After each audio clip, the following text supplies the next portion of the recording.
13h15 malheureusement, et Monsieur Petia Obolensky du PTB, dont nous attendons la présence à tout moment. Alors, nous avons le plaisir de vous accueillir à ce premier midi-pile de notre cycle Mémorandum. À l'occasion de ces rencontres, nous aurons l'occasion d'échanger avec les représentants des partis politiques francophones autour des questions qui sont au cœur des revendications du mouvement laïque. Aujourd'hui, pour parler de notre revendication prioritaire en matière de migration, nous accueillerons plus tard M. Khalil Awasti pour le PS, député fédéral, pour Écolo, M. Simon Moutquin, également député fédéral, pour le PTB, M. Petia Obolensky, que nous attendons, et pour les engagés, M. Ismaël Nuino, et pour Défi, M. Min Lucas Wang. Alors, cette revendication prioritaire en matière de migration du CAL a été formulée de la manière suivante: assurer et promouvoir des voies de migration sûres et légales et régulariser les personnes sans papier. Si la première partie de cette revendication peut paraître ambitieuse, elle nécessite toutefois de s'interroger sur la politique d'asile et de migration telle qu'elle est mise en œuvre aujourd'hui. Dans cette perspective, nous ne pouvons pas passer à côté d'un état de la situation en ce qui concerne les conditions d'accueil des demandeurs de protection internationale aujourd'hui en Belgique. Je n'ai sans doute pas besoin de vous le rappeler. Depuis octobre 2021, notre pays traverse ce que certains désignent comme une crise de l'accueil, mais qu'il conviendrait plutôt d'appeler une politique de non-accueil. Depuis plus de 2 ans, des milliers de personnes, essentiellement des hommes seuls, qui demandent l'asile en Belgique sont laissés sans accueil et dans le dénuement le plus total, alors que l'État belge doit légalement leur fournir un hébergement, un accès aux soins et un accompagnement socio-juridique. Ces personnes sont laissées à la rue, dans des squats ou dans des structures d'urgence peu adaptées à leur situation. Dans ces circonstances, elles doivent introduire des recours en justice pour faire valoir leur droit à l'accueil. Mais les condamnations au niveau national et européen n'y font rien. L'État continue de ne pas se conformer à ses obligations et par là continue de porter atteinte à la dignité humaine et aux droits fondamentaux des personnes qui demandent la protection internationale. Cette situation est présentée comme le résultat de la forte pression à laquelle est soumis le réseau d'accueil. Ainsi, à défaut de places disponibles, il serait simplement impossible de fournir un hébergement aux demandeurs d'asile, quoi qu'en disent les cours et tribunaux. Cette réponse mathématique n'est pas tout à fait satisfaisante. Le constat n'est plus à faire, la crise de l'accueil en Belgique est structurelle. La saturation du réseau constatée aujourd'hui, et depuis plus de 2 ans, est une énième manifestation du manque de solutions durables en faveur des personnes en demande de protection internationale. Nous avons intitulé cette rencontre « Les exceptions à l'état de droit » au vu de cette situation, mais ce constat peut également être étendu aux personnes sans papier, qui sont elles aussi des exceptions à l'état de droit. En effet, des dizaines de milliers de personnes séjournent en Belgique sans pouvoir exercer leurs droits, par exemple en matière de travail ou de santé, car elles n'ont pas ou plus de titre de séjour. Comme la plupart des procédures de séjour doivent être introduites depuis l'étranger, ces personnes n'ont souvent pas d'autre choix que d'introduire une demande de régularisation dite pour circonstances exceptionnelles, organisée par l'article 9 bis de la loi du 15 décembre 1980, afin d'obtenir une autorisation au séjour. C'est une procédure d'exception, dans laquelle le pouvoir du secrétaire d'État et de l'administration est discrétionnaire, c'est-à-dire qu'il dispose d'une liberté d'appréciation totale. Et ils ne sont liés par aucun critère.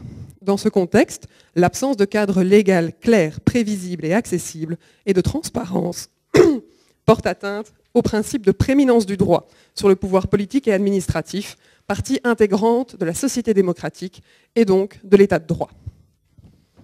Comme nous traitons de 2 sujets aujourd'hui, je poserai 2 questions, la première relative aux conditions d'accueil et la seconde à la régularisation. Je vous propose de répondre à une première question. Vous disposerez chacun de plus ou moins 3 minutes pour y répondre. Mon collègue Lionel veillera au temps de parole comme nous approchons de la période électorale. Et nous prendrons ensuite, si le public souhaite poser 1 ou 2 questions sur les premières réponses que vous avez formulées, nous leur donnerons la parole avant de passer à la seconde question relative à la régularisation. Alors du coup, pour une première question, je vais commencer par donner la parole à M. Simon Moutquin, et puis nous ferons le tour dans ce sens-là, et puis dans le sens inverse. Alors, pour cette première question, selon votre parti, quelles seraient les mesures actuelles ou les réformes futures à mettre en œuvre pour assurer une politique d'accueil conforme à la dignité humaine et aux droits fondamentaux? M. Moutquin, vous avez 3 minutes. Waouh, 3 minutes. Bonjour à toutes et à tous, je vais essayer d'être très clair. Juste rappeler que la crise de l'accueil, c'est quoi ? Contrairement à ce qu'on croit, ce n'est pas un nombre d'arrivées important. Le nombre d'arrivées aujourd'hui actuel, ou plutôt depuis 2 ans, depuis la crise de l'accueil, correspond à des mouvements migratoires qu'il y a pu avoir dans le passé. Je pense à 2016, mais on pourrait revenir aussi à l'époque de l'ex-Yougoslavie. La crise de l'accueil, c'est plutôt un bouchon dans les sorties, des sorties de centres qui sont beaucoup trop lentes en Belgique. Vous savez que les demandeurs d'asile attendent parfois 2 ans avant de pouvoir sortir, et donc ça crée un engorgement des centres d'accueil qui fait que le nombre de places est compliqué. Donc on est vraiment dans une crise de l'accueil qui est assez particulière par rapport à celle de 2015, où en effet il y avait, j'aime pas utiliser le mot flou, mais un mouvement migratoire. En fait, on va pouvoir, à mon avis, débattre après de pourquoi rester si c'est pour ne pas obtenir les mesures qu'on met sur la table, mais ça fait 2 ans qu'on connaît les mesures à mettre sur la table et qu'on les met systématiquement chaque semaine ou quasi chaque semaine sur la table du gouvernement. Il y a 3 mesures qui pourraient être efficaces et qui pourraient nous sortir de cette crise de l'accueil. Alors pourquoi on ne les met pas en place? J'y viendrai peut-être dans les questions-réponses après. La première, c'est un plan de répartition obligatoire. Les chiffres sont très clairs. Par nombre d'habitants, la région de Bressolas accueille 4,8 demandeurs d'asile. La région wallonne accueille 4,6 demandeurs d'asile. La Flandre accueille 1,8 demandeurs d'asile. Je ne suis pas du tout en train de faire un débat communautaire, mais il y a un moment où, pour apaiser, et c'est ça l'enjeu pour 2024, apaiser la question migratoire, il faut l'objectiver de manière objective. La Flandre, les communes flamandes accueillent beaucoup moins de demandeurs d'asile. Et donc nous, on est vraiment pour un plan de répartition obligatoire, notamment qui peut être ventilé dans ce qu'on appelle les ILA, qui peut être ajusté avec des critères du type socio-économique. Des communes qui ont un indice socio-économique plus faible pourraient en accueillir moins, et surtout ventiler aussi à des réalités. Vous avez déjà un centre fait d'asile sur votre commune, on pourrait imaginer que vous êtes exempté d'accueil. Ça, c'est la première mesure. Mais la deuxième mesure, la plus logique, si seulement la migration était logique, c'est celle de sortir des centres des publics qui n'ont rien à y faire. Je prends l'exemple des personnes afghanes. Il y a 6243 Afghans qui sont dans les centres faits d'asile aujourd'hui. Ces Afghans, qu'ils aient une réponse positive ou négative, malheureusement 51% des Afghans reçoivent une réponse négative, ne peuvent pas être expulsés. On n'a pas d'accord de réadmission avec les talibans en Afghanistan. Et donc, en fait, ça montre aussi une première partie de la question suivante.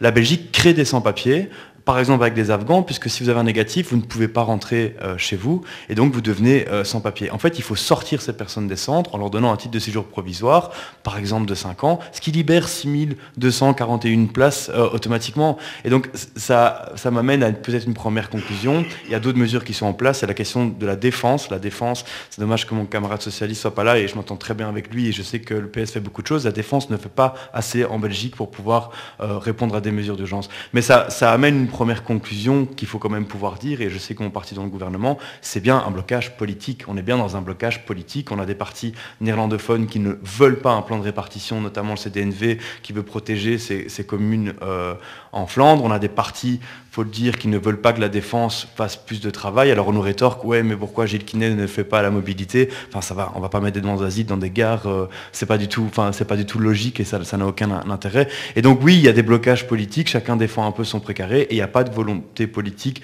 de faire un shot de place. On reste dans un nombre de places qui est très important par rapport à la moyenne européenne, c'est vrai. Il faut reconnaître qu'on est à 1 milliard en budget, ce qui est l'équivalent de la France sur le budget de l'accueil. Donc on a vraiment réussi à obtenir des choses, mais le fait de vouloir stagner à 35 000 places, c'est une volonté politique, c'est un blocage politique. On fait le bras de fer sans arrêt, et malheureusement, il faut dire ce qui est, les écologistes avec les socialistes francophones, disons-le, on est très isolés sur cette question-là dans le gouvernement. Même la gauche flamande, à savoir Voorhout, bloque des mesures qui pourraient être efficaces, ce qui rend le bras de fer compliqué, très, très politique. Et puis, peut-être dernière chose, oui, la question de alors pourquoi rester dans un gouvernement, elle se pose quotidiennement pour beaucoup de personnes depuis 4 ans.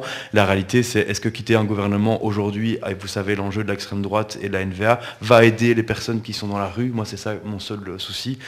La réponse a toujours été non jusqu'à présent. Pardon. On est à 5 minutes, donc wow. Je pense que chacun ait 5 minutes comme ça. Comme il y a... Je suis désolé.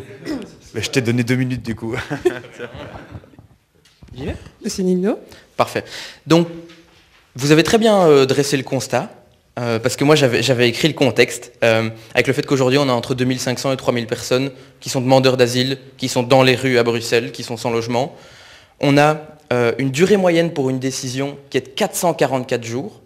C'est immense, donc Simon a commencé aussi à dresser ces constats, mais vous l'avez dit et je pense qu'il faut absolument le rappeler, aujourd'hui l'accueil des demandeurs d'asile, c'est pour l'État une obligation internationale, et pour la personne, un droit fondamental pratiquement.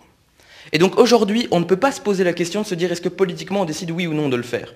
Et donc ce blocage politique, il faut le condamner absolument, parce qu'en fait, on ne peut pas, c'est pas une question politique, c'est une question légale. Et moi, ce qui m'a vraiment rendu fou, on a eu toute une période où on va dire que on se trouvait dans un moment plus compliqué l'année passée pendant l'hiver, où il y avait vraiment encore plus de personnes dehors, et c'est vraiment toujours pas réglé, où en fait, c'est incompréhensible aujourd'hui qu'on ait un gouvernement, un État qui ait reçu près de 8500 condamnations, 8500 condamnations, et que, je ne vais pas dire rien ne soit fait, parce qu'effectivement, des efforts ont été faits, mais qu'en tout cas, on ne soit pas capable aujourd'hui de répondre à nos obligations internationales et envers les droits humains et la dignité humaine. Et donc ça, absolument, on doit le remettre au centre en disant, on n'est pas sur une question politique, on est sur une question légale et de droits humains. Et donc je pense qu'il faut partir de ce fondamental-là. Je vais répondre maintenant de manière très concrète sur les réponses qu'on apporterait. D'abord, il faut augmenter le nombre de places. Parce qu'aujourd'hui, comme ça a été dit, on n'est pas sur une crise.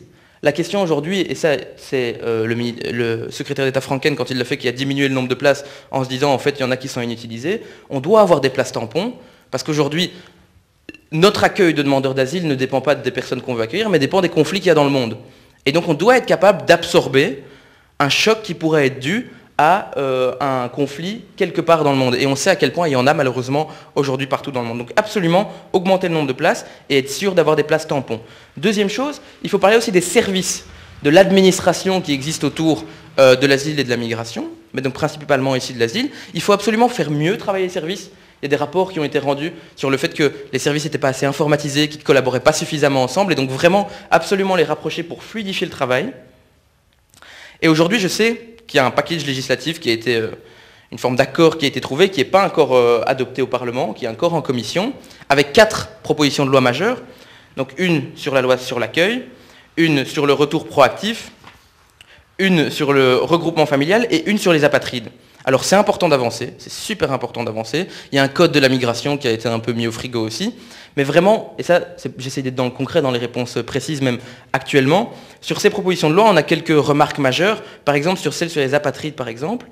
Aujourd'hui, c'est l'Office des étrangers qui aurait le pouvoir décisionnel. Alors qu'on a un commissariat général aux réfugiés et aux apatrides. Et ce commissariat général n'aurait qu'un droit d'avis. Et donc là, typiquement, c'est pour dire que c'est important de partir d'une vision méta sur la question des droits fondamentaux, sur une question un peu plus long-termiste sur la question des places et de l'accueil, et puis maintenant, aujourd'hui, sur ce qu'on fait concrètement, c'est de se battre contre ça, et puis aussi dans la question de la loi sur les retours, la proposition de loi sur les retours, aujourd'hui, ce qu'elle prévoit, c'est l'instauration d'une contrainte médicale quand le pays d'accueil ou que le transporteur la demande pour des raisons de salubrité publique. Donc on pourrait obliger quelqu'un qu'on va renvoyer dans son pays de subir un examen médical. Aujourd'hui, toutes les associations le dénoncent. On a déposé un amendement pour essayer de le faire retirer, et on espère qu'il pourra être adopté et suivi. Et la dernière chose, pour terminer, c'est... Ça va ? Il reste une minute, c'est parfait. C'est la question de l'Europe. Parce qu'inévitablement, il faut une meilleure répartition intra-belge, c'est certain, mais il faut aussi une meilleure répartition au niveau européen et un accord. Alors, vous l'avez vu, il y a un pacte européen pour la migration qui a été adopté. Ce dont on a besoin, ce n'est pas de ce pacte-là. On a besoin d'un pacte, parce qu'on a besoin d'avoir un accord européen, on a besoin d'avoir une meilleure répartition, on a besoin d'être capable de mieux accueillir. Mais aujourd'hui, si le pacte qui est aujourd'hui sur la table, il prévoit d'être capable d'enfermer des familles avec des enfants pendant le screening pendant 6 semaines, parce que c'est ce qui est sur la table, hein. Les demandeurs d'asile vont arriver en fait, dans les pays à l'entrée de l'Europe, et pendant 6 semaines, ils peuvent être détenus pendant un screening pour voir s'ils peuvent être admissibles au statut. Et là, des familles avec enfants peuvent être détenues. Et donc ça, typiquement, pour nous, c'est une ligne rouge absolue. Et donc on doit absolument lutter contre ça. Et donc un pacte européen, il en faut un, parce qu'on ne pourra pas le faire seul. Mais ce n'est pas ce pacte dont on a besoin. Merci beaucoup. Je vous propose de passer directement la parole à M. Wang. Du coup, merci pour votre accueil. Ça me fait très plaisir d'être là. Alors, pour être un peu pragmatique, on a fait les constats, on a tiré les constats, mes collègues l'ont fait, donc je vais essayer de me focaliser sur les solutions concrètes que Défi préconise pour résoudre cette crise de l'accueil. Je crois qu'il y a 2 versants. Il y a vraiment les mesures qu'on va prendre en aval, les mesures qu'on va prendre en amont. Les mesures qu'on va prendre en aval, c'est tout ce qui est... Voilà, on a toute une série de demandeurs d'asile qui sont là. Qu'est-ce qu'on fait pour les accueillir dignement et respecter nos obligations légales les collègues l'ont dit déjà, il y a évidemment plus de place à trouver dans les casernes. On peut aussi remettre en question notre politique liée au centre d'accueil. On a choisi cette politique de centre d'accueil, mais les centres d'accueil, ça coûte très cher, notamment en personnel. On pourrait aussi imaginer essayer de placer plus de demandeurs d'asile dans des logements, simplement, que d'ouvrir des centres qui demandent énormément d'infrastructures et de personnel. Je pense aussi qu'on peut recourir au secteur de la jeunesse, c'est ce qui a été fait en Flandre, et je sais qu'il y a des appels qui ont été adressés à la ministre Linard en Fédération Wallonie-Bruxelles pour recourir au secteur de la jeunesse justement pour accueillir des mineurs étrangers non accompagnés. Évidemment, il faut recourir à cette pénurie de personnel. Essayer de revaloriser aussi les fonctions au sein de ce fait d'asile. Je sais que le gouvernement fédéral a débloqué 150 millions d'euros pour 2024, pour la crise de l'accueil. Il y a une grosse partie qui va aller à fait d'asile, donc il faut évidemment qu'il y ait une partie de cet argent qui aille dans la revalorisation des fonctions des travailleurs fait d'asile, mais aussi pour assurer une meilleure rémunération des partenaires externes, qui sont en fait aussi la cheville ouvrière de cette gestion de la crise de l'asile. Je pense évidemment à la Croix-Rouge, je pense à la plateforme citoyenne. Il y a aussi une dimension qu'on n'a pas encore abordée aujourd'hui, c'est l'accélération des procédures. Donc dans les 150 millions d'euros qui ont été débloqués, il y a une grosse partie qui va aller à fait d'asile, mais il faut quand même être conscient qu'il faut renforcer en fait chaque maillon de cette chaîne, que ce soit l'OE, l'Office des étrangers, le CGRA ou le Conseil du contentieux des étrangers. Aujourd'hui, une durée moyenne de séjour fait d'asile, c'est 15 mois. Donc avec parfois des gens qui restent de 2 à 3 ans. Donc, comme le collègue Simon Moutquin l'a dit, il faut aussi se focaliser sur les sorties. Donc il y a notamment l'accélération des procédures pour traiter les demandes d'asile plus rapidement. Et ce que nous, on propose aussi chez Défi, et c'est une position qui est défendue par notre ministre Claire Failly à la région, c'est, je ne sais pas si vous savez, mais il y a cette condition de 3 mois. Une fois que les demandeurs d'asile arrivent, il faut qu'ils attendent 3 mois avant de pouvoir accéder au marché du travail. Donc nous, ce qu'on propose, c'est simplement de leur permettre, une fois qu'ils peuvent introduire leurs demandes qui sont arrivées, c'est qu'ils puissent travailler directement et qu'on enlève alors cette condition de 3 mois pour qu'ils puissent subvenir eux-mêmes à leurs besoins s'ils en ont la capacité. Donc il y a cette dimension aval. Et il y a aussi la dimension amont, c'est le fait de ne pas créer de goulot d'étranglement quelque part sur notre système d'asile pour pas qu'il soit submergé. On a parlé de la répartition intra-belge, qui est, il faut le rappeler aussi, une solution qui est écrite dans la loi du 15 décembre 80. Donc c'est déjà écrit dans la loi, c'est une possibilité, cette répartition entre communes. Désolé si je parle un peu rapidement. Donc évidemment c'est la Flandre qui bloque malheureusement. Maintenant, il y a cette répartition au niveau belge, et il y a aussi cette répartition au niveau européen. On a un pacte migratoire qui est en négociation pour l'instant. Il y a un instrument, qui a un règlement qui vise à remplacer Dublin, qui veut proposer pour l'instant un mécanisme de solidarité qui est obligatoire, certes, mais qui est flexible. On regrette un petit peu ça parce que on pense que l'accueil doit reposer sur les épaules de chaque État membre.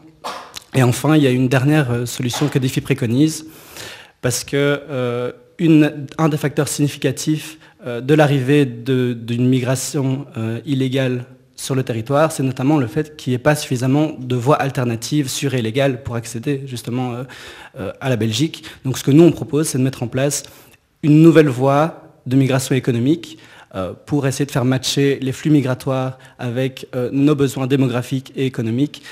Si on regarde un peu les chiffres, en Belgique, il y a 150 000 emplois, en 2019 en tout cas, il y avait 150 000 emplois non pourvus en Belgique, j'ai presque terminé. Et aujourd'hui, 5 ans plus tard, on est à 200 000 emplois non pourvus, donc on voit qu'il y a une aggravation même de la pénurie de main-d'œuvre, donc il y a un besoin de toute façon de travailleurs étrangers en Belgique. Et on pourrait mettre en place, on pourrait imaginer un système qui se calquerait sur le système de la Green Card aux États-Unis, où il y a une forme de loterie pour assurer aussi davantage de justice au niveau des personnes qui ont l'opportunité de venir travailler en Belgique.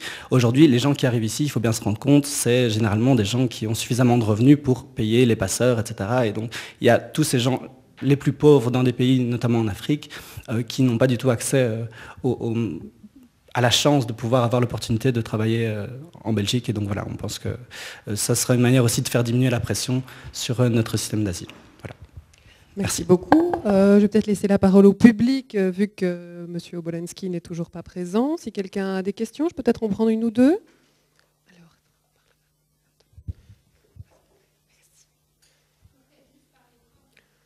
Non, vu que c'est enregistré, okay. C'est avec un micro.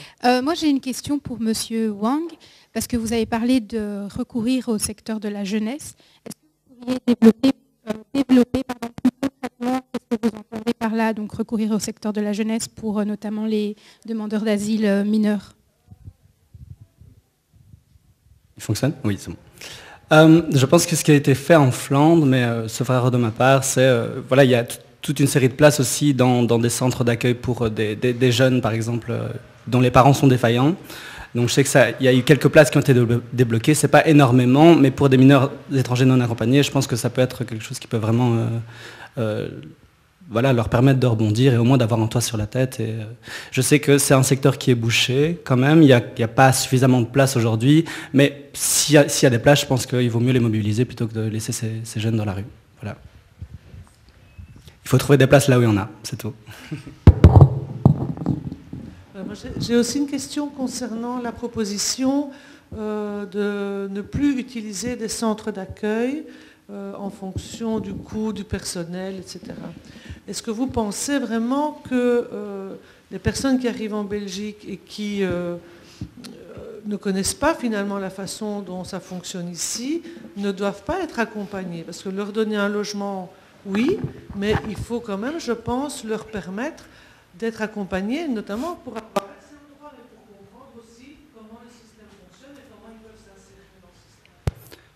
Oui, je dirais qu'il y a un élément principal.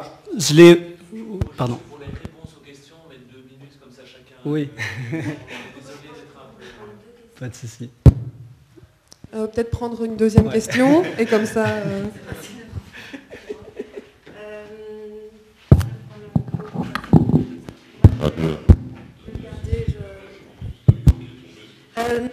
Pour moi, c'était une clarification. Vous avez tous abordé l'aspect européen en parlant de cette réforme de Dublin, en parlant du pacte finalement qui était, selon surtout vos propos, mauvais. Et on sait qu'il a fait quand même grand bruit. Il a fait grand bruit au moment...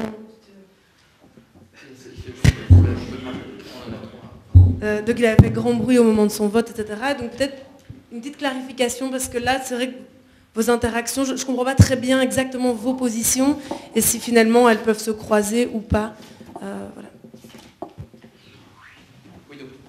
Pour réagir là-dessus, donc, il faut un accord européen. C'est clair. On a besoin aujourd'hui d'être capable de gérer la question migratoire, mais donc là on était sur l'asile plutôt, mais donc de l'asile et de la migration, ces flux qui sont inéluctables, j'ai envie de dire. Enfin, je veux dire, tous les chiffres montrent qu'aujourd'hui, les flux migratoires augmentent pour des raisons diverses et variées. On doit pouvoir les gérer ensemble. Donc ça, c'est clair. On a besoin d'un pacte européen. Dublin a montré ses limites sur la question de la répartition, sur la question de l'effort qui était inégal entre les pays en première ligne, on va dire, et ceux qui ne l'étaient pas. Et donc, on a besoin de réviser la manière dont on travaille ensemble en tant que pays européen. Donc, on a besoin de cet accord, on l'appelle de nos voeux. Un accord est arrivé. Donc, à partir de 2020, on s'est posé la question et on s'est dit on veut accoucher avant la fin de la législature européenne, peut-être aussi avec la crainte du fait que l'extrême droite soit encore plus forte après. Hein. On a voulu accoucher. En décembre 2023, ici, un accord est annoncé. La difficulté, c'est que pour nous, cet accord, il ne s'ancre pas dans notre vision de l'asile et de la migration, qui est celle d'un accueil qui doit être pragmatique et humain. Aujourd'hui, la volonté de l'Union européenne est plutôt de bloquer le plus possible ses frontières, en faisant en sorte d'accueillir le moins de personnes possible, et comme je l'ai dit, en franchissant des lignes qui sont pour nous des lignes rouges, sur la détention des enfants quand ils sont accompagnés de parents et tout ça. On a besoin d'un accord européen, mais pas celui-là en tout cas. Oui, c'est très perturbant parce qu'on va dans beaucoup de sujets qui sont différents. Si on veut se concentrer sur l'asile, sur la migration, je suis un fervent défenseur d'arrêter de tenter les attaques entre partis, etc. Donc je ne vais pas du tout le faire. Par contre, il y a quelques erreurs qui ont été dites. Il faut faire attention, juste pour clarifier le débat. Bénédicte Lénard n'a pas du tout la compétence sur les MENA. Bénédicte Lénard a une compétence sur les mineurs en danger, pas les mineurs étrangers non accompagnés. Il y a une convention qui est signée entre le fédéral et la Fédération Wallonie-Bruxelles. Et Bénédicte Lénard, avec ses moyens, a fait énormément. On connaît les moyens financiers de la Fédération Wallonie-Bruxelles. Donc juste, voilà, il faut rectifier. Alors, Ismaël, quand tu dis « on », alors je pense que c'est « on les engagés », mais par contre, je dois quand même rappeler que le groupe PPE dans lequel vous siégez, qui est un groupe très conservateur, est peut-être l'instigateur du pacte dans ses côtés les plus ignobles, pour lequel mon groupe politique, à savoir les Verts, mais pas uniquement, s'est battu. Par exemple, sur la question de l'enfermement des enfants, nous, on avait à l'époque déposé des amendements au Parlement européen qui malheureusement ont été rejetés par la grande majorité du PPE, par une petite majorité des socialistes.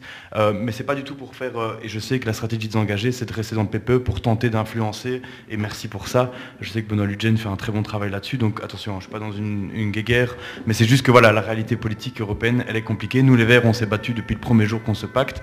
On n'a pas du tout validé ce pacte. On a tenté, le Parlement, dans sa première mouture, avait réussi sur les 3 gros textes qui avaient été votés, des choses intéressantes, mais malheureusement, le Conseil ne les a pas retenus. La Belgique s'est abstenue, notamment sur la question de l'enfermement des enfants. On le sait qu'il ne faut plus une majorité, une unanimité pour valider un texte. Donc l'abstention de la Belgique ne change rien en réalité. Le fait que malheureusement ce pacte va avancer, très rapidement, ce pacte est infaisable en termes pratiques. Ce pacte, dans sa mise en œuvre, est infaisable. Et donc on va continuer le combat dans les différents textes qui doivent être implémentés. Mais voilà, il y avait beaucoup de choses à répondre, mais je pense que je suis tout doucement à la fin. Il y avait encore une autre question, peut-être sur les MENA. La question des MENA est très compliquée et il ne faut pas sous-estimer. J'essaie un peu de faire l'avocat du diable alors que je suis premier critique contre le gouvernement. Il y a 2 gros problèmes dans la crise de l'accueil aussi. C'est le personnel manquant. Il y a des pénuries gigantesques, que ce soit dans les centres faits d'asile ou dans des dispositions de type pédopsie ou autres dans les centres pour jeunes. Et 2, les bâtiments pour les MENA sont des bâtiments très spécifiques et c'est pas si facile que ça à trouver. Voilà, il faut quand même mettre des petites nuances parfois et c'est pour ça que je pense que la solution c'est bien la sortie et pas de créer des nouvelles places mais plutôt de faciliter la sortie des publics qui ne peuvent pas être expulsés dans le cadre de la crise de l'accueil. J'essaie de revenir là-dessus. Voilà, Monsieur Wang. Oui, pour rester sur le même sujet, sur le pacte, c'est vrai que l'accord qui a été conclu en décembre, c'est un accord qui est tourné surtout vers la détention, vers la répression et vers l'accélération des procédures pour renvoyer directement les demandeurs d'asile qui seraient déboutés. Donc évidemment, c'est pas l'idéal, c'est un pacte qui a été énormément dilué aussi au fil des années. Malheureusement, donc on parlait notamment au début, il y avait une proposition de mécanisme de répartition obligatoire qui s'est transformé en quelque chose de plus flexible. Et c'est vrai que on regrette assez que, par exemple, on n'ait pas pu inscrire aussi dans ce pacte la fin de l'enfermement des familles avec enfants mineurs. Donc ça, c'est pas un pacte qui est tourné sur les droits fondamentaux, clairement pas. Et donc ça, c'est quelque chose qu'on peut regretter malheureusement. Et sur la question de Sylvie Losberg, sur le logement et l'accompagnement, surtout en logement, comme je l'ai dit tout à l'heure, la moyenne de séjour dans les centres faits d'asile, c'est 15 mois. Donc il y en a qui restent 2 à 3 ans. Donc je pense qu'après 1 an, on peut imaginer aussi des solutions un peu intermédiaires où on commence par un accompagnement en centre et après, on peut, une fois qu'on est plus ou moins indépendant, on peut alors passer dans des logements. Et au moins, ça ferait de la place pour les gens qui ont besoin d'un accompagnement. Et ça ne veut pas dire non plus que parce qu'on place des familles en logement ou des personnes en logement, qu'on ne peut pas leur fournir aussi un accompagnement. Je veux dire, il y a toute une série d'associations et aussi, je veux dire, c'est le rôle de Fait d'Asile, je pense, que de fournir un logement qui est adéquat. Voilà, merci. Donc en l'absence de nos autres intervenants et en l'absence d'autres questions du public, je vérifie quand même. Non, très bien, mais je vous propose de passer à la 2e question. On laissera le temps à M. Awasti de compléter et à M. Obolensky s'il arrive. Donc une 2e question, cette fois-ci plutôt sur la régularisation des sans-papiers. Donc je vous ai parlé du système de régularisation pour circonstances exceptionnelles, le 9 bis. Et ce système, tel qu'il est mis en œuvre actuellement, vous paraît-il adéquat? Dans le cas contraire, comment celui-ci devrait-il être revu? Je donne la parole à M. Wang. Alors, est-ce que le système de régularisation est adéquat? La réponse est évidemment non. On l'a dit, vous avez fait un état des lieux tout à l'heure. Ça crée de l'insécurité juridique, un manque de prévisibilité. C'est un système qui est opaque. Il n'y a aucune motivation quand on est face à un refus, face à une demande de régularisation. Et c'est un système qui est très instable, vu que ça dépend très fort de qui a l'asile et la migration dans ses attributions, et en fonction du gouvernement. Donc ça crée aussi une injustice, en réalité, une sorte de discrimination temporelle. Donc il y a eu 2 vagues de régularisation en 1999 et en 2009. Il suffit que vous soyez arrivé 2 jours après cette vague de régularisation et vous étiez traité de manière complètement différente. Donc voilà, ça crée vraiment aussi des discriminations à ce niveau-là. Et DEFI est est partisan d'une régularisation qui doit se faire sur une base objective. Donc on est plutôt pour la régularisation, on ne croit pas du tout au mythe de l'appel d'air, on pense qu'il y a des facteurs beaucoup plus significatifs qui peuvent expliquer la régularisation, et c'est une manière notamment de faire sortir les gens d'une certaine précarité et aussi de les empêcher de tomber dans des cercles criminels, etc. Donc c'est aussi en fait renforcer la sécurité publique. Et ce que DEFI propose, et a proposé d'ailleurs dans une proposition qu'on avait déposée en 2020, et d'ailleurs j'avais contribué à la rédaction, c'était d'inscrire dans la loi des critères de régularisation objectifs, clairs et précis. Ils sont au nombre de 7, qui seraient mis en œuvre par une commission de régularisation indépendante, qui statuerait sur des cas individuels, donc pas de régularisation collective. Et l'idée, c'était qu'une fois qu'un de ces 7 critères, donc il y avait notamment la durée de séjour de 5 ans, il y avait le fait d'exercer un métier dans un secteur en pénurie, il y avait, je ne vais pas tous les citer, mais il y avait aussi le fait que les enfants aient fréquenté des établissements scolaires pendant au moins 2 ans. Une fois qu'un de ces critères est a priori rempli, alors on a droit à une régularisation sur base du 9 bis. Malheureusement, cette proposition a été rejetée en juin 2021. On aurait voulu avoir le soutien des partis de la majorité, malheureusement, qui partagent, je sais que Écolo et le PS partagent ces positions également, mais voilà, il y a une logique de majorité, etc. On le comprend, maintenant on le regrette, et donc on espère qu'à l'avenir on pourra essayer de défendre une proposition similaire ensemble. Voilà. Merci, Monsieur Nuino. Oui. Donc, l'avantage, c'est que la question est précise, donc il n'est pas nécessaire de remettre un contexte et de réexpliquer à quel point en fait l'immigration est utile, pertinente. Je veux dire, je pense que pour nous, c'est important aussi de réaffirmer ça, de se dire que, je le disais sur la question du pacte européen, mais notre logique est absolument pas de se dire on veut le moins de migration possible parce qu'on croit qu'on vit sur une île.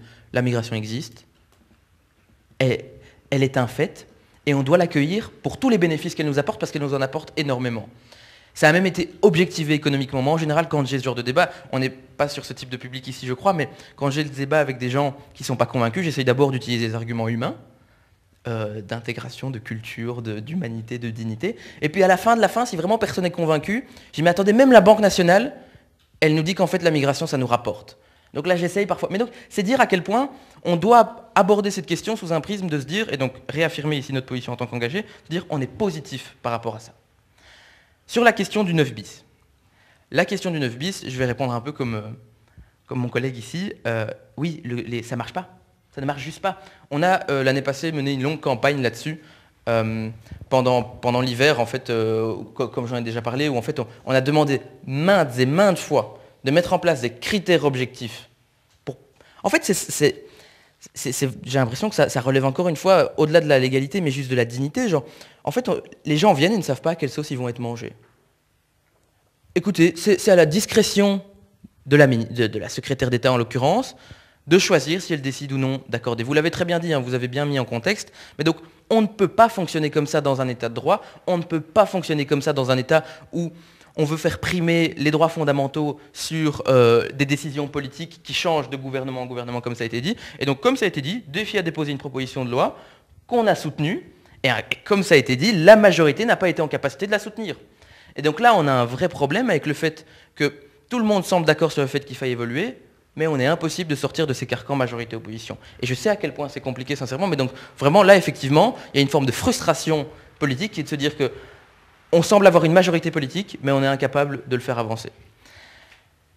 Donc, pour simplement conclure là-dessus, il y a un point qui me semble important sur le débat qu'on a mené juste avant et ici, c'est que malheureusement, on n'est pas assez autour de la table, politiquement, et je ne vous le reproche pas à vous, vraiment pas, c'est qu'on n'a pas l'EMR, et c'est qu'on n'a pas les partis flamands. Et je crois qu'on va être obligé en Belgique francophone à un moment, et en Belgique de manière générale, à se mettre autour d'une table et à se poser les vraies questions politiques, les vraies questions humaines, et les questions de quelles sont les valeurs de chacun sur la migration.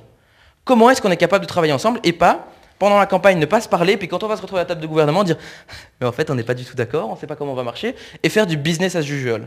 Ça ne marche pas. Et donc aujourd'hui, je trouve ça un peu frustrant aussi d'avoir un débat où on est relativement d'accord, et c'est bien, et heureusement, mais où en fait, on va être tous d'accord ici devant vous dans les débats, et puis quand on va devoir former un gouvernement, il y aura tellement d'acteurs qu'on n'a pas vus ici, qu'en fait on n'aura jamais d'accord. Et donc ça c'est assez frustrant, on l'a eu sur d'autres thématiques aussi, mais je pense qu'il faut absolument qu'on soit capable d'aller confronter nos idées avec ces autres partis. Je sais que c'est fait aussi dans les enceintes démocratiques, et qu'eux puissent nous dire pourquoi ils défendent une autre vision, et puis que derrière on se soumette au vote des électeurs, mais en tout cas ne pas avoir de débat à ce sujet-là, je trouve que démocratiquement c'est problématique. Merci, Monsieur Maudequin. Oui, je sais que on est face à des personnes qui connaissent, enfin vous connaissez, je pense, l'arrêté des sans-papiers, mais je crois qu'il faut toujours la rappeler. 112 000 personnes qui vivent dans une galère, une invisibilité, un manque d'accès aux soins, même s'il y a l'aide médicale d'urgence, mais on pourrait y revenir. Parmi ces 112 000 personnes, il y a Divine Nsunda, qui est par ailleurs la gardienne scolaire de mes nièces. Il y a Diem Abdoulaoui qui est un aide-soignant technicien de surface à l'hôpital de Nivelles. C'est des histoires concrètes. Parfois on est là en train de faire du méta politique, mais en fait c'est 112 000 histoires concrètes et il ne faut jamais l'oublier. Et je pense qu'une des solutions pour convaincre les personnes qui ne le sont pas, c'est de toujours rappeler que c'est des histoires de vie qui sont importantes. Alors je vais être très transparent. On ne peut pas dire qu'on s'est mis autour de la table et on s'est dit « Ah ben mince, on n'est pas d'accord ». En fait, sur cette question-là, on a négocié 4 jours, en dormant 2 heures par nuit, à l'époque au Palais d'Egmont, sur le chapitre migratoire, j'étais là. Et le problème qu'il faut bien qu'on comprenne, nous qui sommes d'accord, c'est qu'il n'y a plus d'objectivation de la question migratoire en Belgique, y compris sur celle des sans-papiers. Moi, à chaque fois que je disais le mot régularisation en négociation, pendant 4 jours, j'avais Conor Rousseau, président de Voreuil, qui se levait et qui me disait « Si tu dis encore une fois régularisation, on part avec la NVA ». J'avais beau donner des chiffres, j'avais beau objectiver le fait que expulser 112 000 personnes, ça coûte 3,6 milliards, sans compter le temps que ça prend, etc. On avait beau venir avec des arguments objectifs, ça ne fonctionne pas. Il nous disait, il y a un truc que vous ne comprenez pas, les francophones, c'est que nous, on a la NVA et le Belang, et qu'on jamais on va accepter une régularisation. Donc on a perdu le combat de la régularisation, on l'a dit en sortant de l'accord de gouvernement, ils ont perdu les visites domiciliaires, ils ont perdu 600 nouvelles places en centre fermé sur 600 places qui existent aujourd'hui. C'est en effet un compromis d'une négociation Vivaldi qui a abouti au fait qu'il n'y ait pas de régularisation, on doit l'assumer à 100%. Et voter un texte de loi qui est proposé par Défi ou par les engagés, qui est hyper intéressant, c'est un peu un copier-coller de ce qui a été fait en 1999, à l'époque où on était là, ça pourrait être hyper intéressant, mais ça veut dire aussi accepter que la NVA et le Belang vont arriver avec un texte de loi sur les visites domiciliaires ou sur un master plan centre fermé, et nos partis... En fait, penser qu'on a une majorité sur la régularisation aujourd'hui au Parlement, c'est se tromper totalement du contexte politique dans lequel on est en Belgique. À un moment, il faut quand même se rendre compte que c'est pas Groen, qui est le seul parti flamand qui défend la régularisation en Flandre, qui a le vent en poupe pour l'instant, quoi. Je sais pas si on voit un peu. Donc je pense qu'il faut vraiment essayer de revenir les pieds sur terre. Et sur les pieds sur terre, oui, on va faire une campagne en parlant des critères. La loi UDEP, 5 critères. On va faire une campagne en disant qu'il faut objectiver et avoir des critères transparents. Mais on va pas vous mentir, c'est pas ça qu'on va obtenir en 2024. Ni Défi, ni les engagés, ni Écolo. Moi, je pense que la question qu'on doit se poser collectivement, c'est monde politique, progressiste, vous, associatifs, les syndicats, etc.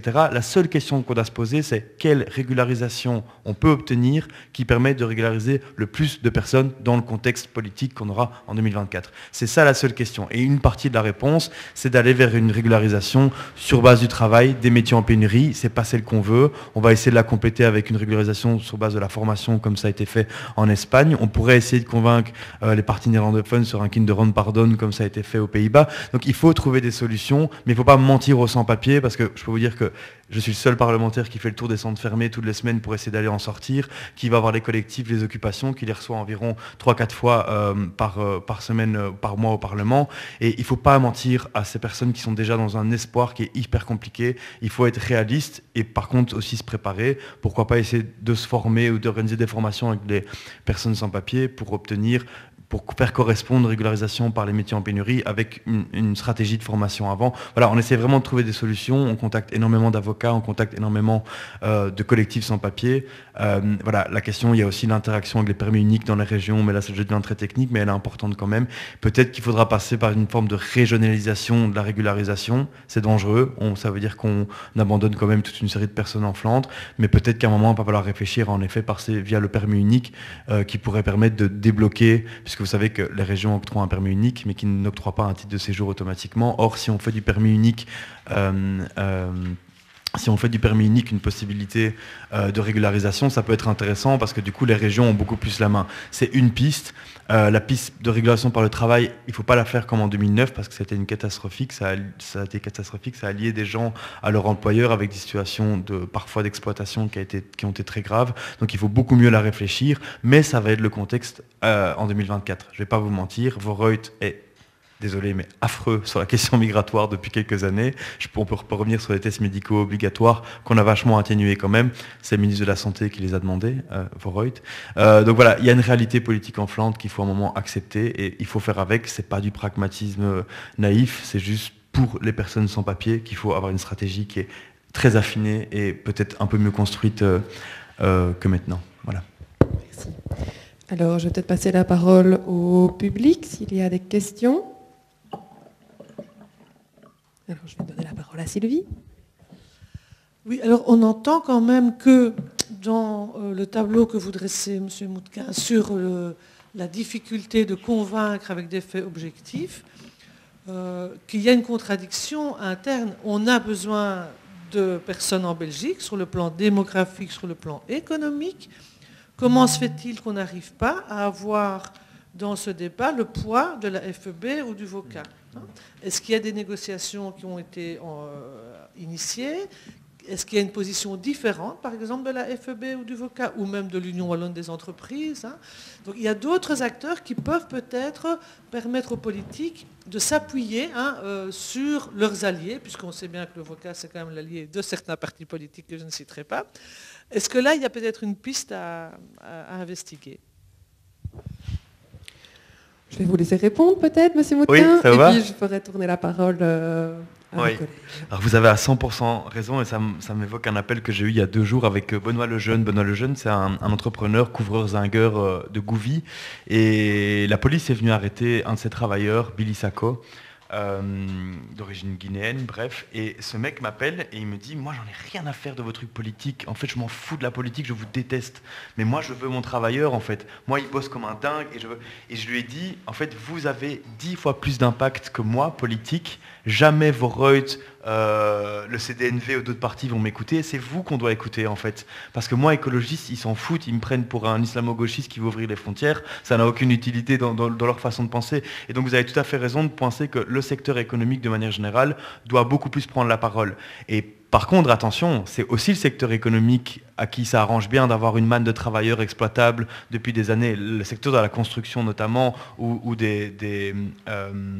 du nettoyage repose en partie sur une main-d'œuvre exploitable et ce qui montre l'abject de cette politique. Alors l'Union wallonne des entreprises a pris des positions ouvertes très intéressantes sur le sujet, la FEB un peu plus timide et le VOCA pour la première fois il y a 2 semaines à une conférence a quand même reconnu la difficulté des métiers en pénurie et la possibilité d'utiliser, alors on n'aime pas trop ce terme, je suis d'accord avec toi, c'est d'abord de l'humain avant de l'économique, mais c'est la réalité, et d'utiliser les personnes sur le territoire pour pouvoir répondre à ces pénuries de travail. Mais je crois qu'on va y arriver en fait.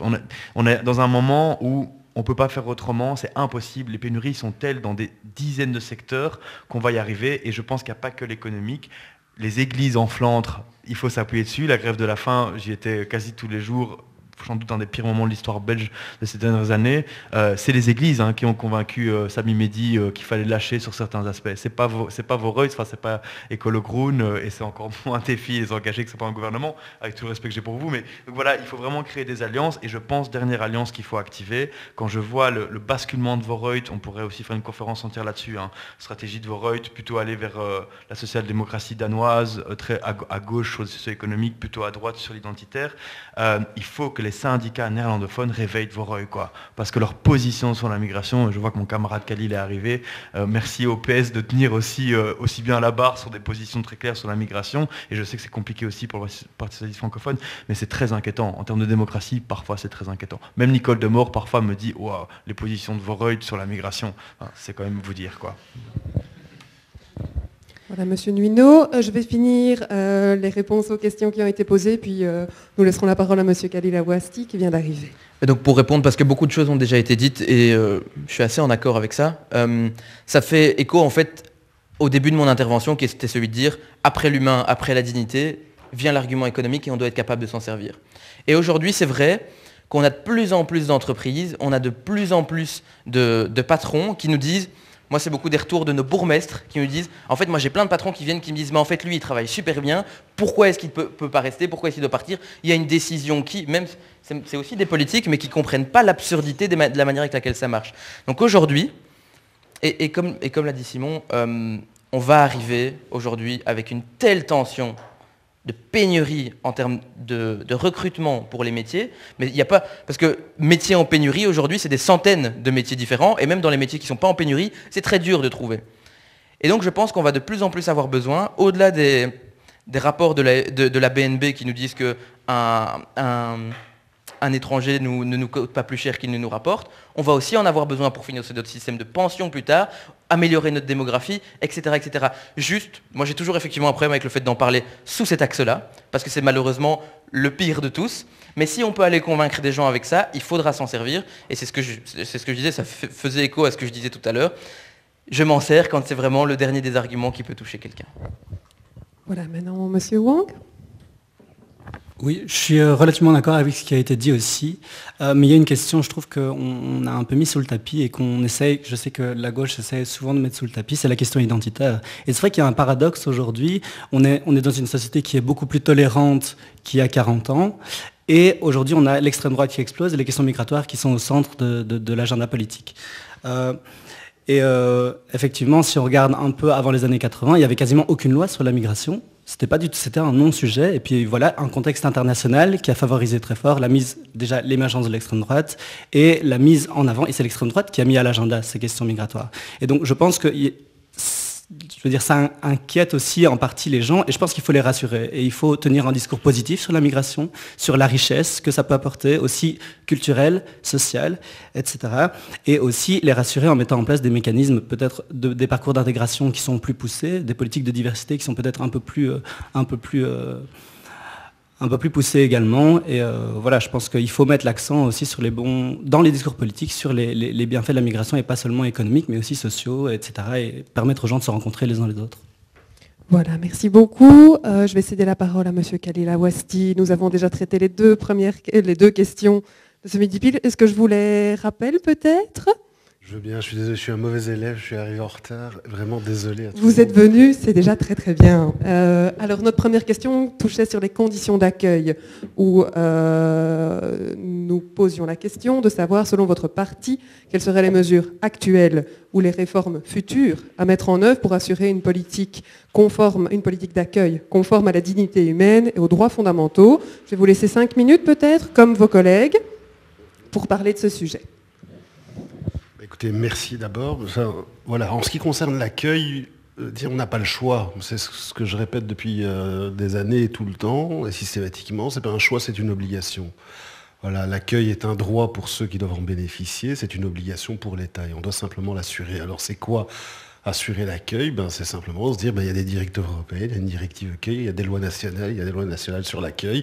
Il faut pouvoir pas simplement offrir un toit, parce que l'accueil, ce n'est pas simplement héberger, c'est héberger, mais c'est aussi accompagner, c'est soigner, c'est pouvoir mettre en relation la personne qui arrive avec un avocat, avec un médecin, avec peut-être des AS, et organiser aussi la transition, puisqu'il y a des parcours finalement pendant cette phase d'accueil entre la demande d'asile, le traitement et la décision définitive, et puis la phase après, finalement, ce traitement de demande d'asile, dont je dois rappeler que même si elle est dans un premier temps négative, la personne continue à bénéficier d'un titre de séjour, donc ne disparaît pas simplement sous les radars, et donc il faut pouvoir organiser cet accueil, c'est notre obligation. Donc quoi faire?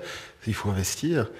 Simplement, en réalité, je vais dire simplement, c'est peut-être facile à dire, mais les services publics sont définancés, le service public de l'accueil a été définancé.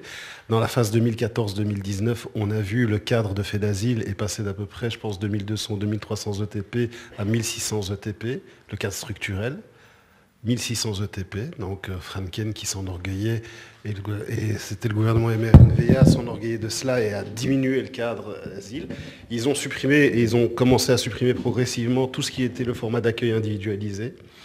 Et donc, je le sais autant bien que je travaillais avec des structures qui géraient de l'accueil individualisé comme Solidarité étudiante tiers-monde ou Solsoc, qui effectivement faisaient des baux auprès de Fait d'Asile, et donc qui conventionnaient avec Fait d'Asile pour pouvoir héberger dans des structures d'accueil individuelles ces personnes, et à travers tout le territoire, elles ont été supprimées.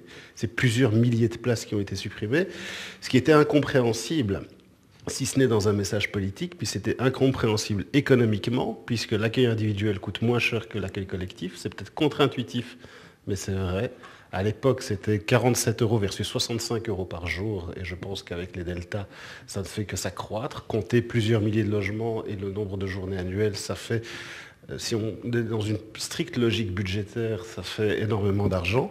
Dans une stricte logique sociale, c'était aussi aberrant, puisqu'en fait le travail social était beaucoup plus apaisé avec des personnes qui vivent dans des logements individuels que dans des centres communautaires, avec toutes les tensions qui peuvent exister dans les centres communautaires. Et même dans le cadre de décisions négatives sur la demande d'asile, on voyait que le taux de retour volontaire était beaucoup plus important pour les personnes qui étaient hébergées finalement dans les centres d'accueil, enfin dans les logements individuels, que dans les centres d'accueil communautaires. Donc cette décision était une pure décision politique aberrante, de non-sens, dans le cadre finalement de cette logique de il faut contrer ce fameux appel d'air. Je ne l'ai jamais vu, l'appel d'air. Si ce n'est l'appel d'air au propos de l'extrême droite, je n'ai jamais vu aucun autre appel d'air. Et donc ça, c'est une obligation, et on doit recréer en fait la structure d'accueil, on doit financer la structure d'accueil, redonner du cadre. Aujourd'hui, le personnel souffre à fait d'asile. On le voit, hein, le personnel est remonté, je pense, à 2300 ou 2400 ETP, mais le cadre, puisqu'il n'y a pas d'accord de gouvernement là-dessus, malheureusement encore à ce stade, ça bloque. Pas dans nos formations, mais ça bloque. Le cadre reste un cadre structurel aux alentours de 1650 ETP. Ce qui fait que ça a pour conséquence notamment qu'on ne s'est quasiment plus engagé en CDI, c'est des intérimaires ou des CDD, dans le cadre d'une logique budgétaire, parce que l'inspecteur des finances ne sait mettre qu'un visa budgétaire lié finalement au cadre existant et ne peut pas structurellement engager des personnes par ailleurs. Donc il faut investir dans la brique, il faut investir dans l'humain, il faut remettre de l'argent dans le service public qu'est l'asile. Voilà. Je vous remercie pour votre réponse. Sur la deuxième question, nous parlions plutôt de la procédure de régularisation 9 bis et ce système. Donc pour vous, pour le Parti socialiste, est-ce que ce système de régularisation pour circonstances exceptionnelles organisé par le 9 bis, tel qu'il est mis en œuvre actuellement, est-ce qu'il vous paraît adéquat? Et dans le cas contraire, comment celui-ci pourrait-il être revu? Est-ce qu'il me paraît adéquat? Absolument pas. Et en fait, il y a même deux mécanismes. Parce que pour faire un peu d'histoire, il faut voir que cet ancien 9 alinéa 3 a été distingué et subdivisé en un 9 bis et en un 9 ter en 2006 de mémoire, avec les circonstances exceptionnelles, donc la procédure humanitaire d'un côté, et puis la procédure médicale de l'autre. Procédure médicale qui fonctionnait jusqu'à une nouvelle modification où on a décidé d'inverser les rôles et donc de ne plus présumer les gens comme étant malades, mais de les présumer en bonne santé, et où donc l'introduction du dossier n'aboutissait plus finalement à l'octroi automatique d'un titre de séjour temporaire jusqu'à premier examen finalement médical, avec un examen de recevabilité. Et donc, ça n'est plus. Et donc on s'est retrouvé dans des systèmes pour cette catégorie-là de 9 ter très compliqués, et je pense que le titre de séjour pendant la phase de recevabilité est nécessaire. Parce que oui, on peut toujours se placer sous l'angle, et c'est le débat qui existe partout, sous l'angle des fraudeurs. Je ne me place pas sous l'angle des fraudeurs, je me place sous l'angle des malades. Il y a des gens aujourd'hui qui introduisent un 9 ter et qui sont malades. Et à défaut de pouvoir bénéficier de ce titre de séjour temporaire qui leur ouvre un droit à la santé, ils se retournent vers qui? Vers les CPAS et vers les pouvoirs locaux, que pour avoir une aide médicale urgente et pour pouvoir légitimement se soigner. Alors même qu'ils ont introduit une procédure devant l'offrir un accès aux soins, ils doivent en introduire une seconde que pour consacrer cet accès aux soins. Ça ne va pas. Ça ne va pas. Et donc l'État, tout simplement, c'est une autre entité de l'État, prend en charge ces personnes qui aujourd'hui malades sont sur notre territoire sans aucun droit. Je pense que cette procédure-là doit au moins être revue et il faut en revenir à ce qui existait auparavant et, dans ce cadre-là. Sur l'humanitaire, moi j'ai toujours été clair, il faut des critères clairs de régularisation. On ne peut pas aujourd'hui se contenter d'une jurisprudence qui dit que sont des circonstances exceptionnelles, ce qui rendrait à peu près impossible la possibilité de retourner, c'est ça, hein, imaginez-vous pour toutes celles et ceux, c'est ce qui rend à peu près impossible le fait de pouvoir retourner ne fût-ce que temporairement sur son territoire d'origine pour y introduire une demande. Donc en gros, on demande à des gens qui ont pris tous les risques, pour venir ici, je ne parle même pas des demandeurs d'asile, hein, des autres, mais qui ont pris des risques aussi vitaux pour venir ici dans l'espoir d'une vie meilleure, on leur dit, ouais, tu vas introduire une demande, mais rentre et dépose-la à l'ambassade de Belgique dans ton pays d'origine. Enfin, c'est complètement aberrant. Et inversement, on ne leur offre aucune perspective. Aucune perspective, puisque ce n'est plus, en fait, il n'y a aucun critère. Donc c'est même pas, ça devient de l'arbitraire très souvent. On se dit, ben voilà, on ne sait même pas sur quelle procédure. Je ne connais pas une seule procédure administrative en Belgique où il n'y a pas de critères. Finalement, vous déposez, c'est la loterie, et on dit, ben, l'administration va choisir. Je n'en connais pas. Et donc il faut des critères. Après, que les critères soient les uns, soient d'autres, et ainsi de suite, peut-être qu'ils ne satisferont pas tout le monde, mais au moins la logique du critère vaut pour le fait qu'elle est transparente, qu'elle est prévisible, et je pense qu'il y a au moins une chose que l'on doit finalement, c'est rendre le droit prévisible pour tout le monde. Et donc ça, il faut pouvoir le faire, et pour le reste, on va parler des personnes qui arrivent et puis des personnes qui sont là. Les chiffres nous parlent de 120, 130, 140, 150 000, enfin ça fait toujours beaucoup de personnes qui sont ici sur notre territoire, sans aucune perspective, parfois depuis très longtemps, certains depuis 15-20 ans. Ici, il faut s'en rendre compte, il y a des personnes qui depuis 15-20 ans résident ici, travaillent ici, ont fondé des familles, ont des enfants qui sont scolarisés et qui sont toujours sur le territoire sans aucune perspective claire. Et donc ça ne va pas non plus. Et donc il faut pouvoir aussi prendre une décision pour ces personnes-là. L'illusion, et ça je pense qu'avec Simon on en a souvent parlé au Parlement, l'illusion de pouvoir à un moment donné les renvoyer chez eux, il faut arrêter. On prend des calculs, hein, on va faire la mathématique de base. On va prendre le chiffre minimal, 100 000 sans-papiers. On prend un chiffre minimal. Une procédure d'expulsion, c'est quoi? 12, 13, 15 000 euros? On va dire 10 000. Voilà, le chiffre minimal, c'est plus que 10 000. Pour expulser 100 000 sans-papiers à 10 000 euros, il faut 1 milliard. Le jour où l'État aura 1 milliard, j'ose espérer qu'il l'investira plus intelligemment que maintenant. Voilà, je conclurai là-dessus. Oui, bien sûr, je vais peut-être... Oui, bien sûr, allez-y, monsieur Moutkin. C'est plutôt complété. Bon, avec Khalil, on bosse souvent à deux, mais rapidement sur le Neufter, l'abject du Neufter, je rencontrais il y a 2 semaines une personne d'origine algérienne qui a une insuffisance rénale, qui a besoin d'un nouveau rein.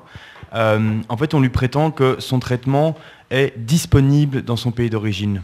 Donc en fait, c'est la question de la disponibilité qui est profondément dégueulasse. On estime que si un traitement qui coûte excessivement cher, qui est disponible que dans une ville, dans un hôpital, est disponible, c'est suffisant. Alors qu'en fait, ce terme doit être remplacé par accessible. C'est ça la question qui doit être posée. Sur les critères qui ont été abordés, il faut bien comprendre que la difficulté pour la plupart des partis néerlandophones et pour l'EMR, c'est de garder un pouvoir discrétionnaire, en fait, qu'on peut appeler le fait du prince.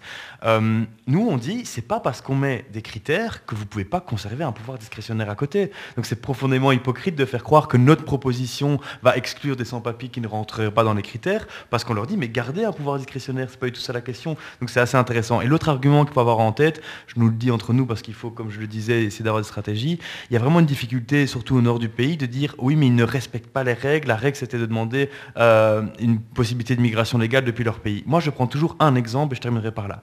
Chaque législature, quasi chaque législature, la mandature, la Belgique fait ce qu'on appelle l'amnistie fiscale.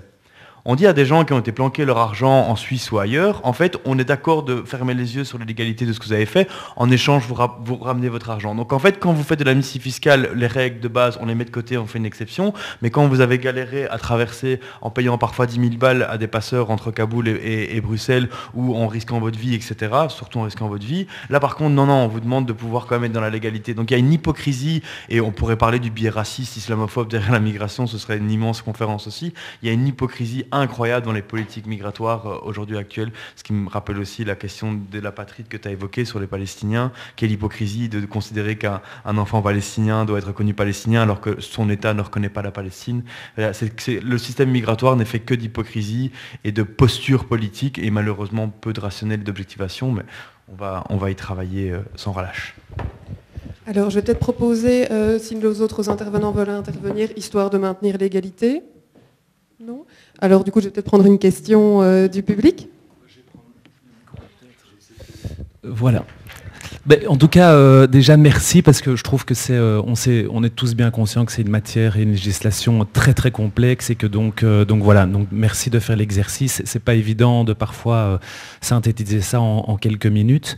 Par contre, moi je vais revenir sur 3 éléments qui ont été dits parce que c'est vrai, comme vous le disiez, hein, il y a parfois des sortes de majorités parlementaires et on n'arrive pas à avancer. C'est ce que vous disiez. Et Dieu sait que ma collègue Justine, qui travaille sur la matière de l'avortement et de l'IVG, sait ce que c'est que d'avoir une majorité parlementaire et de ne pas pouvoir avancer.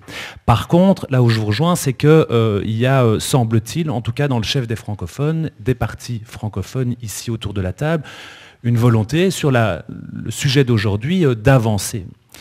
On sait aussi par ailleurs qu'on voit un durcissement des positions flamandes, en ce compris des partis progressistes. Et on voit que géopolitiquement, ce n'est pas dans les années qui vont arriver que les flux migratoires vont se tarir de manière. Est-ce que, et je reviens sur la crise des sans-papiers en 2021, qui a été, je pense, une question de gouvernement à l'époque par PS et Écolo, est-ce que quand on a des condamnations de l'état de droit à ce niveau-là, on parlait de l'égalité, de droit fondamental, est-ce qu'on n'est pas en mesure de se dire que des partis francophones démocratiques peuvent se dire qu'on peut, dans ces cas-là, en faire des questions de gouvernement ? Que ce soit notamment par rapport aux condamnations, que ce soit quand on va très très loin dans des grèves de la faim où il y a des risques de mortalité pour les personnes. Et donc est-ce qu'à un moment, il ne faudrait pas, comme un petit peu le côté institutionnel, que les partis francophones se réunissent aussi sur ces questions-là et puissent se dire, ok, en fait on fait une sorte, je ne sais pas si c'est possible, je sais que la question est complexe, mais voilà, c'est un petit peu ça qu'on met aussi par rapport à notre mémorandum et des droits fondamentaux. Oui, je vais donner la parole à M. Nuino, puis M. Wang, puis M. Awasti et M. Moutkin. Oui, donc je suis très d'accord avec vous et en même temps c'est une réflexion qui est, je ne vais pas faire de simplisme. C'est compliqué. J'entends vraiment à quel point c'est compliqué d'être dans une majorité avec laquelle on est en désaccord. De se demander certainement très régulièrement à quel point la question qui est en tension aujourd'hui est plus importante ou mérite de faire tomber un gouvernement fédéral avec tous les enjeux que ça peut avoir. Je le comprends 1000 fois. Maintenant, c'est vrai que ce soit... Allez, j'étais dans cette tension en fait en écoutant le débat, en me disant démocratiquement, je trouve ça super compliqué de se dire, et je cible vraiment personne personnellement, mais de se dire qu'on a des parlementaires qui nous disent on est 1000 fois d'accord, on veut que ça avance et c'est scandaleux que ça n'avance pas, mais vous comprenez, la majorité fait qu'on ne peut pas. Et je pense qu'effectivement, on doit être capable certainement individuellement et puis politiquement, de se dire, voilà nos lignes rouges, et ça, on ne pourra pas aller plus loin. Moi, ce que je regrette, c'est que pendant cette crise des sans-papiers en 2021, la ligne rouge du PS et des écolos, c'était d'attendre qu'il y ait un mort. C'est ce qui avait été dit. C'est-à-dire, s'il y a un mort durant cette grève, on fera tomber le gouvernement. Alors, donc c'est ce qui était, il faut aller revoir, hein, mais c'est ce qui était effectivement dans les communiqués à ce moment-là. Et là, effectivement, je trouve que c'est un problème. On s'était rendu effectivement un certain nombre de fois là-bas, et on voyait à quel point la situation était dramatique. Et de se dire, et j'imagine vraiment, sincèrement, le combat qui a été mené, la difficulté que ça doit être d'être dans cette forme de dissonance intellectuelle, d'être dans une majorité, mais est-ce qu'on ne fait pas le jeu à un moment de ces extrêmes en restant dans une majorité, en condamnant tout ce qui est fait, en condamnant tout ce qui est mal fait, en disant que rien ne va et qu'en fait finalement on pense que c'est pas bien mais qu'on n'a pas vraiment le choix et que donc on y reste? Est-ce qu'on ne renforce pas les gens qui se disent, finalement les partis politiques ils servent à rien parce que c'est toujours la même chose? Et donc je pense qu'à un moment, on doit être capable peut-être effectivement de prendre un peu de hauteur et de se dire ça pour nous, c'est too much, c'est bon. Et je ne dis pas que j'ai la réponse, que j'ai la science infuse, mais je pense que dans ces questions de dignité humaine, dans ces questions d'état de droit, parce que je trouve que, en tout cas moi pour un jeune qui fait de la politique, m'être rendu compte que l'État a été condamné 8500 fois, que le cabinet de la secrétaire d'État a été perquisitionné, enfin qu'il y a un huissier qui est venu chercher des trucs pour couvrir d'une certaine manière les dommages causés. C'est scandaleux. Oui, une machine à café. Ça montre quand même à quel point on est dans du surréalisme. Et surréalisme, c'est un corps gentil. On est dans un État hors la loi, un État criminel, qui ne respecte pas ses propres lois, qui ne respecte pas la séparation des pouvoirs et le pouvoir de la justice qui lui dit que tu ne respectes pas la loi. Et donc en fait ça ouvre la porte à quoi? Ça ouvre aussi la porte aux extrêmes. Ça ouvre la porte à la NVA qui dit on va faire une réforme de l'État de manière extra-légale. De toute façon la légalité, le gouvernement s'en fout. Donc je pense que là il faut être capable à un certain moment de mettre les garde-fous nécessaires en termes de droits fondamentaux, en termes d'état de droit, et que ça n'a pas été fait sous cette législature. Et que donc même si je comprends vraiment la difficulté, Je trouve qu'il y a une dissonance qui est majeure dans le fait d'entendre des parlementaires de la majorité et de partis qui pèsent au sein de cette majorité dire « c'est vrai que ça ne marche pas et que tout ça n'est pas bon, mais on n'a pas de majorité pour faire avancer ». Moi, en tout cas, personnellement, je trouve ça vraiment difficile à entendre. Monsieur Wang, alors, oui, non, peut-être ce que je vais faire, je vous propose, du coup, de laisser la parole à un des membres des partis de majorité, puis la parole à Monsieur Wang, et puis l'autre parti de la majorité. Je vous laisse décider entre vous, Monsieur Motquin et Monsieur Awasti. On va faire moitié-moitié, il n'y a pas de souci. Non, mais la difficulté, en fait, et je comprends tout à fait la question, et la question, en fait, se pose sur tous les sujets. Chacun voit midi à sa porte, et donc pour chacun, il y a un dossier qui importe. Il y a l'IVG, il y a la question de l'asile et de la migration, il y a la question de la lutte contre la pauvreté, il y a les questions sociales, il y a les questions parfois économiques ou environnementales. Enfin, voilà, chacun a des sujets d'importance. C'est le problème d'un gouvernement. C'est le problème d'un gouvernement, c'est notre problème. Voilà, on doit s'en saisir, et c'est pour ça que l'accord de gouvernement est ce qu'il est. Et lorsque je viens ici vis-à-vis de vous, je vous donne quelle est la position du parti. Je vous dis aussi que l'accord de gouvernement est public et que malheureusement, dans le cadre de l'accord de gouvernement, il n'y a pas eu d'accord que pour imposer des réformes sur ces éléments-là. Ce qui veut dire qu'au moment des négociations, et en octobre 2020, lorsqu'elles ont abouti, il y avait une volonté de pouvoir changer le cadre qui nous précédait, mais on n'a pas réussi à obtenir toute une série de choses dont on discute aujourd'hui. C'est public, et malgré ça, on a décidé d'y aller. On peut critiquer le fait qu'on ait décidé d'y aller, mais je ne vais pas être schizophrénique, il y a eu une décision d'y aller, on y a été et on assume. Ce qui ne nous empêche pas de continuer à porter les dossiers, ce qui ne nous empêche pas de continuer à revendiquer dans un cadre qui n'est pas simple. Vous l'avez dit, il y a vraiment des opinions publiques. Il n'y a aussi pas de parti, il n'y a pas de front francophone sur ces questions-là. J'aimerais tellement qu'il y ait un front francophone sur la question migratoire. Il n'y en a pas. Il y a des opinions dans des partis francophones différents, et parfois même dans les partis, je parlais du mien, il peut y avoir aussi des divergences d'opinion, et je présume que c'est la vérité chez chacun de mes collègues. Et donc voilà, nous sommes ici porteurs d'une position, moi je vous explique quelle était la position arbitrée au niveau du parti. Et donc c'est compliqué. C'est compliqué parce qu'au final, on ne gère pas des dossiers, on gère des personnes. Quand il y a une grève de la faim, quand il y a des personnes qui dorment à la rue, quand il y a tout ça, ben oui, ça bouscule. Ça bouscule au plus profond des tripes, parce qu'on y croit, et que c'est des combats, enfin pour moi c'est des combats qui sont, je suis d'ailleurs toujours avocat, dans la matière et ainsi de suite, c'est des avocats que je mène depuis plus de 15 ans. Et oui, donc ça bouscule. Et constater qu'on n'a pas réussi à avancer en 2020, oui, ça bouscule. Et se dire qu'à un moment donné, dans un arbitrage global, l'arbitrage a été de malgré tout y aller. Et il y a plusieurs phases là-dedans, et on peut prendre toutes les phases d'accord de gouvernement. Pour reprendre un peu les dernières où nous avons été concernés, en 2011, pourquoi on y va ? Pourquoi on y va ? On y va parce que, souvenez-vous, après la crise de 2008, les taux d'intérêt sur la dette belge sont à presque 13 ou 13,5%. Ce qui fait que, si à un moment donné, il n'y avait pas de gouvernement, il allait y avoir de la casse sociale, et il fallait y aller. Et on y va, et en acceptant quoi ? La dégressivité des allocations d'insertion, qui nous a fait très mal. Très mal. Et on y va pour ça, parce qu'il y a un arbitrage qui est fait au plus haut niveau de se dire, il y a des intérêts. Et entre tous ces intérêts, bien sûr, si je pouvais être dans un système majoritaire où j'ai tout, je n'aurais pas à décider. Mais entre tous ces intérêts, il y a des décisions qui parfois difficiles doivent être prises. Il faut pouvoir l'expliquer. Mais ici, c'est la même chose. En 2020, c'est quoi ? C'est de dire, à un moment donné, il y a eu de la casse, notamment en matière migratoire, et pas que, en matière sociale très fortement, en matière de services publics, pendant 5 ans. Et on y est, on a la chance d'y être. Et on a la chance de pouvoir continuer et reconstruire. Et on essaye, tant bien que mal, avec une crise Covid qui nous est tombée sur les bras, avec la guerre en Ukraine et toutes ces incidences, mais on essaie de reconstruire. Je prends des services publics, la justice, on est passé de 1,9 milliard de financement à 2 milliards. Je rappelle que 2014, la justice, c'était 1,9 milliard de financement. 2019, c'était 1,9 milliard de financement. On en est aujourd'hui, donc en 5 ans, 0 €, 0 centimes. On réinvestit. On réinvestit dans d'autres services publics. Peut-être insuffisamment, je ne dis pas. Et peut-être qu'il faut continuer, j'en suis conscient, mais il y a des réinvestissements. Et alors, dans tous ces arbitrages, ben oui, il y a parfois des dossiers sur lesquels on obtient moins d'avancées que d'autres, mais sur lesquels on n'obtient aucun recul. Parce qu'en matière d'asile et de migration, sur le plan légal, il n'y a eu aucun recul. Il y a eu quelques avancées mineures, mais voilà. Par contre, sur la manière dont le département a été géré en raison de la casse sociale, là, il y a un vrai problème. Et on n'a pas arrêté de le dire, et il faut pouvoir continuer à le dire. Mais il n'y a aucun recul, parce que qu'est-ce qui était sur la table? En 2021, on y était. Réforme du code de la nationalité, c'est pas dedans. Réforme du regroupement familial, c'est pas dedans. Réforme du statut étudiant. On en a obtenu une, mais avec des avancées, avec la possibilité de consacrer le statut étudiant, de pouvoir prolonger leur titre de séjour d'1 an, et ainsi de suite.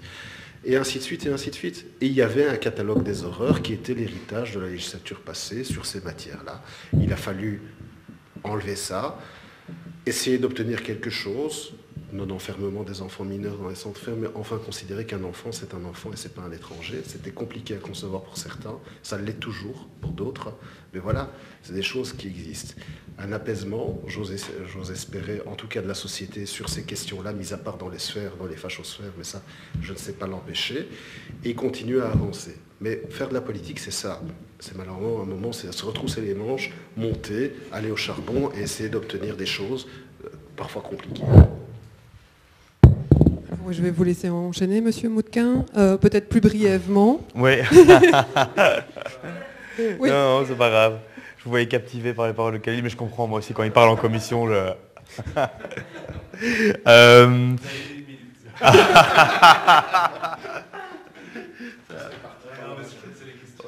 On dirait la présidente du Parlement. Non, il y a beaucoup de choses qui ont été dites. Peut-être juste dire que si on avait été dans l'opposition, on aurait été tout autant, voire d'autant plus furieux que vous l'êtes sur des choses qu'on n'a pas obtenues. Donc c'est tout à fait légitime d'un parti d'opposition de la critique. Elle est souvent constructive et franchement, je salue Madame Matz, qui est pour moi une des meilleures parlementaires qu'on ait dans ce Parlement, dans sa manière constructive. Mais dire devant des gens que, en fait, quel que soit le parti, il n'y a rien qui change, c'est dangereux en termes de rapport de force politique, et je ne parle pas des colos, je parle de vision de la migration et des combats qu'on doit faire. Parce que quand tu dis ça, non, ce que tu as dit, c'est... tu as dit que la politique était la même.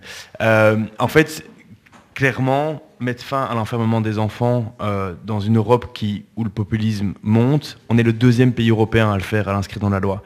Mettre fin... Si, c'est voté, Ismaël. Non, c'est voté. Donc on est vraiment dans une logique où on arrive à obtenir des petites avancées, on arrive à faire en sorte que le combat culturel qui est aussi combat migratoire, on le tient et on n'a pas, en effet, comme l'a dit Khalil, 51 de la migration c'est le regroupement familial, on n'a pas laissé les partis de droite restreindre le regroupement familial et donc en fait il faut accepter un moment que c'est une alliance qui doit être faite entre société civile, partis politiques, etc. et qu'on doit avoir une stratégie beaucoup plus fine, je l'ai dit tantôt, notamment en Flandre, et qu'on arrive quand même à avancer. Enfin, je suis désolé, l'enfermement des enfants, ça n'est pas rien dans un contexte actuel. Sur la question de la grève des sans-papiers, il faut bien comprendre une autre chose, et je le dis, je suis désolé, moi je suis élu de Brabant-Wallon, et j'ai passé des mois de grève de sans-papiers à aller voir les camarades, et j'en salue un qui est là, à essayer de les soutenir et à les regarder dans les yeux en leur disant, vous savez, aujourd'hui en Belgique, si un sans-papier meurt, c'est même plus une crise politique. Et je peux vous dire qu'aller voir des sans-papiers en leur disant, aujourd'hui le contexte politique est tellement nauséabond que si une personne finit par mourir de sa grève de la faim, ce ne sera même pas une crise politique. Et c'est vraiment dur à aller dire. Et donc tout ça pour dire qu'il faut bien aussi se rendre compte d'un autre élément. Aujourd'hui, défendre une migration juste et humaine, c'est pas porteur électoralement. Arrêtez de croire que si on a des positions de rester ou de rentrer dans un gouvernement ou de partir, c'est par souci électoral. Il n'y a aucun intérêt électoral à défendre aujourd'hui une régularisation ou une migration plus humaine, de la même manière qu'on pourrait parler de la question palestinienne quand on nous accuse d'électoralisme là-dessus. Enfin, il y a un moment, il faut aussi se rendre compte que la seule question qu'on se pose quotidiennement dans un gouvernement, c'est en quoi quitter ou rester va influencer les premières personnes concernées. Et je suis persuadé qu'au vu de l'espace politique qui est pris en Flandre par la NVA et le Vlaams-Belang sur la question migratoire, je rappelle quand même des centres faits d'asile brûlés dans des communes, heureusement des centres faits d'asile vides dans des communes en Flandre, je suis persuadé que la solution n'était pas de quitter le gouvernement. Et dernier point, moi ce qui m'inquiète avec la crise de l'accueil, c'est le lien avec la deuxième question que vous avez posée. La crise de l'accueil est tellement un sujet politique parce que maintien d'une situation de crise, etc., qu'en 2024, ça va être ça le sujet de négociation. Or, on doit créer un espace, on a 4 mois pour le faire, pour que le sujet de négociation, ce soit la régularisation des sans-papiers. C'est ça qu'on doit faire, nous, parti société civile progressiste, c'est vraiment forcer l'espace pour que la régularisation soit un sujet sine qua non, ou du moins important de négociation ces prochains mois. Peut-être même conditionner, en effet, là je suis d'accord avec ce qui a pu être dit, conditionner l'entrée dans une majorité à une forme de régularisation, que ce soit par le travail ou autre. Je vais laisser la parole à Monsieur Wang pour réagir. Oui. Bon, j'ai pas grand-chose à ajouter, mais c'est vrai que Défi, parmi les partis qui sont aujourd'hui autour de la table, c'est le seul parti qui est aujourd'hui dans l'opposition et la majorité. Donc on a majorité en région bruxelloise, en opposition fédérale et en fédération aussi. Mais du coup, on voit très fort aussi la différence de manœuvre qu'on a entre les différents niveaux de pouvoir. C'est vrai qu'on crie depuis le début de la législature sur les questions migratoires au niveau fédéral, et c'est vrai qu'on a obtenu littéralement zéro avancée, alors qu'à la région, c'est vrai qu'on arrive toujours avec des compromis, en prenant nos responsabilités, à trouver des solutions qui sont peut-être pas optimales, mais qui, comme Simon l'a mentionné, qui sont des petits pas, et on va petit à petit vers des solutions qui nous conviennent également. Je voudrais quand même, on a parlé de l'enfermement des enfants. Évidemment, c'est une position que Défi soutient. On a déposé une proposition de loi, évidemment, sur le sujet. C'est vrai qu'il y a quand même quelque chose qui m'inquiète, et c'est une question que je souhaite adresser quand même. La secrétaire d'État a présenté son nouveau code de l'asile et de l'immigration dans la presse, donc déjà un peu particulier. Mais c'est vrai que on a un peu été étonné. On fait sortir d'un côté par la porte l'enfermement des mineurs, et on essaie de faire entrer par la fenêtre les visites domiciliaires. Donc, c'est son code à la migration, mais... D'accord, et donc voilà, c'était pour... Et donc voilà. Merci, je voyais que M. Awasti voulait réagir. Oui, mais simplement, sur ces questions-là, comme sur tant d'autres, ce que j'aime bien, c'est quand on fait le bilan, il faut faire l'inventaire du plus et du moins, je trouve. Et il y a une focale très importante sur le fédéral, et c'est normal, hein, le fédéral attire toute la lumière, et c'est comme ça que ça se passe. Ce que j'aimerais aussi indiquer, c'est qu'on parle aussi...